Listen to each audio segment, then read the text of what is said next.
Мерките на Народната банка за намалување на банкарските надоместоци за електронски плаќања веќе даваат конкретни резултати. По ревизијата на трошоците за користење на македонскиот интербанкарски платен систем, МИПС, банките усвоија нови тарифници со значително пониски надоместоци за платежни услуги. Граѓаните сега плаќаат околу 50% помалку за трансакции преку МИПС, додека интерните електронски плаќања во рамки на истата банка станаа бесплатни кај повеќето банки. Компаниите исто така бележат олеснување, електронските плаќања преку МИПС за нив се поевтини за околу 30%, а интерните трансакции за 55%. Банките преминуваат кон фиксни надоместоци по трансакција, однапред познати и независни од износот на плаќањето. Новите услови се веќе во сила кај дел од банките, а останатите ќе ги применат до октомври. Оваа промена е дел од визијата на Народната банка за дигитализација и модернизација на платниот систем. Намалувањето на трошоците ќе придонесе за зголемено користење на електронските плаќања, зголемена доверба во банките и поопштествено одговорен банкарски сектор. Владата обезбеди 2,5 милиони денари, над 30.000 евра, за итна интервенција во заштитата од прокапување на споменикот Македониум во Крушево, а таа работа треба да се заврши до крајот на 2025 година. Истовремено, Националниот завод и музеј, Прилеп подготвува целосен проект за реконструкција и конзервација на комплексот, кој треба да се заврши до средината на 2026 година. Споменичниот комплекс, создаден од Јордан и Искра Грабуловски, е отворен на 2 август 1974 година и е високо вреднуван меѓу светските градежни дела. Украинскиот председател Володимир Зеленски соопшти дека се уште се проверуваат информациите за рускиот напад со беспилотни летала во текот на ноќта. Тој објави на платформа Атакс дека украинските сили веднаш ја информирале Полска за движењето на руските проектили уште во текот на ноќта. Според Зеленски, првото поминување на границата меѓу Украина и Полска било забележано околу 12 часот и 50 минути по украинско време. Тој посочи дека најмалку 2 дрона навлегле на територијата на Полска преку белорускиот воздушен простор. Десетици дронови, како што вели, летале долж границата со Белорусија, а некои се упатиле и кон западните украински региони, очигледно и кон Полска. Бројот на дронови кои влегле во Полска можеби е многу поголем од првично објавеното.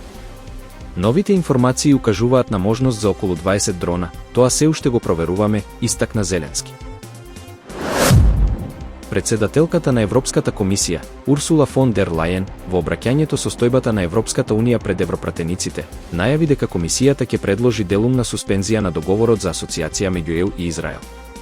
Таа нагласи дека настаните во Газа се неприфатливи и дека Европа мора да дејствува. Гладот предизвикан од човекот не може да се користи како оружје, рече таа.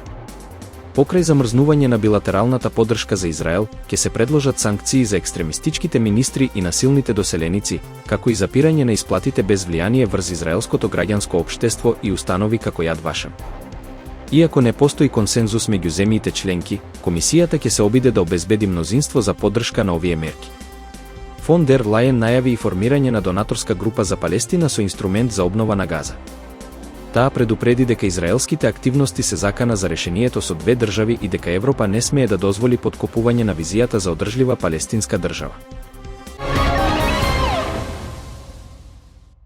Државната помош од 10.000 евра не е доволна за млад човек да започне сериозно земјоделско производство, вели 35-годишниот Метин Куртов од село Конче, иако Министерството за земјоделство доделува неповратни грантови.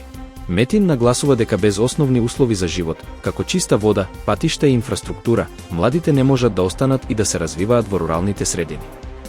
Метин, кој обработува 70 хектари земја, од кои 60 под концесија, раскажува дека самото производство бара огромни вложувања и дека 10.000 евра не се доволни ни за половичен трактор.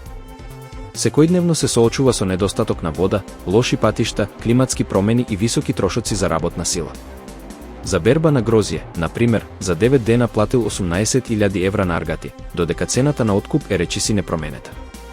Дополнителен проблем се и нелогичните субвенции. Колку е поголем производителот, толку се помали државните поддршки.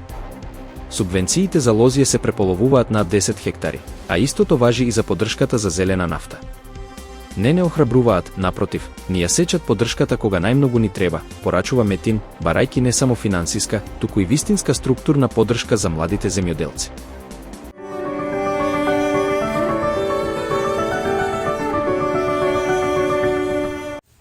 Под влијание на влажна и нестабилна воздушна маса, денес времето ќе биде променливо облачно и нестабилно со локален пороен дожд и грмежи. Наместа ќе има услови за изолирана појава на невреме, со пообилен пороен дожд за кратко време и засилен ветер, соопшти управата за хидрометеоролошки работи. Утре ќе настапи преодно стабилизирање на времето, а во сабота ќе има изолирана појава на нестабилност. Во недела повторно на повеќе места ќе биде нестабилно, со локален дожд и грмежи, наместа со поинтензивни процеси. Во Скопје е променливо облачно, во Пладне нестабилно со пороен дожд, грмежи и засилен ветер. Во делови од котлината процесите ќе бидат во форма на краткотрајно невреме.